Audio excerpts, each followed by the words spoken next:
नमस्कार दोस्तों, हमारे YouTube चैनल में आप सबका स्वागत है। आज हम बात करेंगे थाम लुअंग गुफा के बचाव अभियान के बारे में। तो चलिए वीडियो को शुरू करते हैं। थाम लुअंग गुफा बचाव अभियान यह एक सच्ची घटना है। 23 जून सन 2018 को वाइल्ड बोर्स टीम ने एक फुटबॉल मैच खेला और फिर घूमने के लिए थाम लुअंग गुफा की ओर चले गए, जिसमें 12 फुटबॉल प्लेयर और एक उनका कोच शामिल था। सभी बच्चों की उम्र तकरीबन 11 से 17 वर्ष थी और उनकी कोच की उम्र 25 वर्ष थी। यह गुफा थाईलैंड के चियांग राई प्रांत में स्थित है।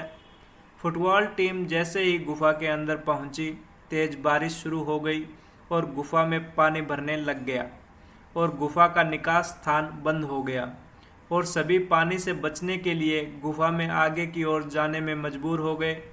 पानी से बचने के लिए यह सब गुफा के तकरीबन 4 किलोमीटर अंदर तक पहुंच गए।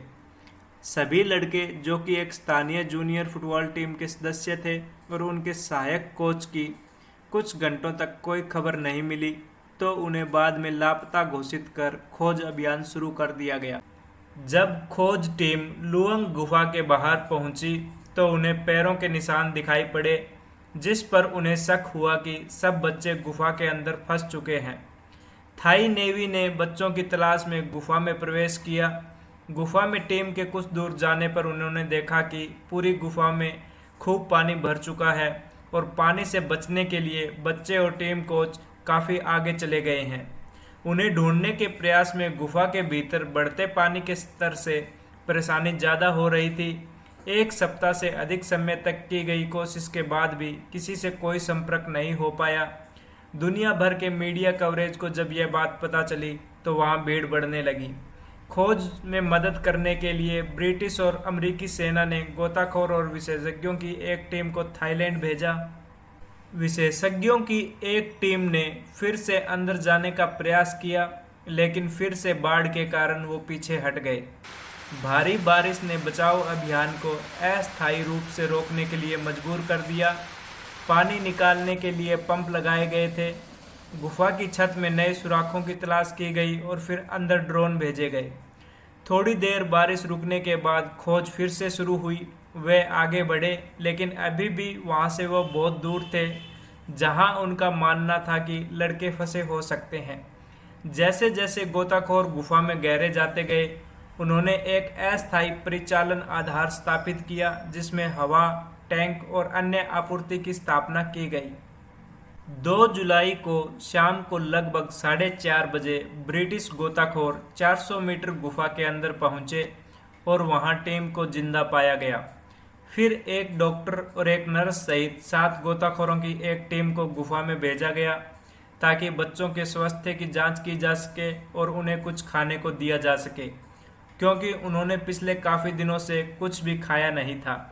शुरुआत में कहा गया कि बच्चों को मॉनसून खत्म होने तक गुफा में ही रहना पड़ेगा, जिसमें महीनों लग सकते हैं, लेकिन भारी बरसात की वजह से यह स्पष्ट हो गया कि गुफा में पानी लगातार बढ़ता जाएगा।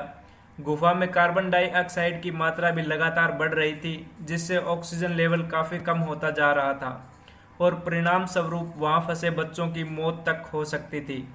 इसलिए 8 जुलाई को बचाव कार्यकर्ताओं ने करो या मरो वाली स्थिति को भांपते हुए रेस्क्यू मिशन शुरू कर दिया। 8 जुलाई को 4 लड़कों को बचाया गया, फिर 9 जुलाई को और 4 लड़कों को बचाया गया। 10 जुलाई तक सभी लड़कों और उनके कोच समेत गुफा से सुरक्षित बचा लिया गया। बचाव अभियान में तकरीबन 1000 से ज़्यादा लोग शामिल थे, जिनमें थाई नौसेना के जवान और कई देशों के तकनीकी सहायता दल शामिल थे।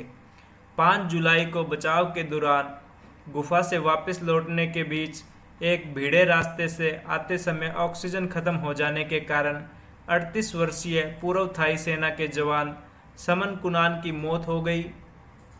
गुफा में तकरीबन 90 अनुभवी गोताखोर मौजूद थे। इनमें से 40 थाईलैंड के और बाकी अन्य देशों के थे। हर बच्चे ने पानी में घुसने से पहले डाइव मास्क पहना था।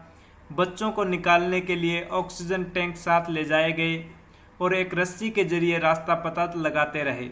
हर बच्चे के साथ 2 गोताखोर थे। गुफा के सबसे संकरे रास्ते को पार करना सबसे मुश्किल काम था, जहां बच्चों को बिना गोताखोर के निकलना था। बच्चों को सुरक्षित चैम्बर 3 तक पहुंचाया गया, जहां रेस्क्यू ऑपरेटर्स टीम ने अपना बेस बनाया था। यहां कुछ देर आराम करने के बाद बच्चों को बाहर लाया गया। इस सर्च ऑपरेशन के चीफ ने बचाव कार्य के प्रयास करने वालों को संयुक्त राष्ट्र टीम बताया। इस टीम में भारत, यूके, चीन, Myanmar, Laos, Australia, US, Japan और कई अन्य देशों के कर्मी शामिल थे। दुनिया में हर तरफ से लोगों के प्यार भरे संदेश मिल रहे थे। अधिकतर थाईलैंड निवासियों ने यह कहा कि वह फीफा वर्ल्ड कप सेमीफाइनल में इंग्लैंड टीम को चीयर अप करेंगे, ताकि बच्चों को खोजने वाले ब्रिटिश गोताखोरों के प्रति आभार व्यक्त कर सके। इससे भी पहले इस गुफा में फंस चुके हैं लोग। सन 1986 में एक विदेशी पर्यटक 7 दिनों के लिए यहाँ फंस गया था।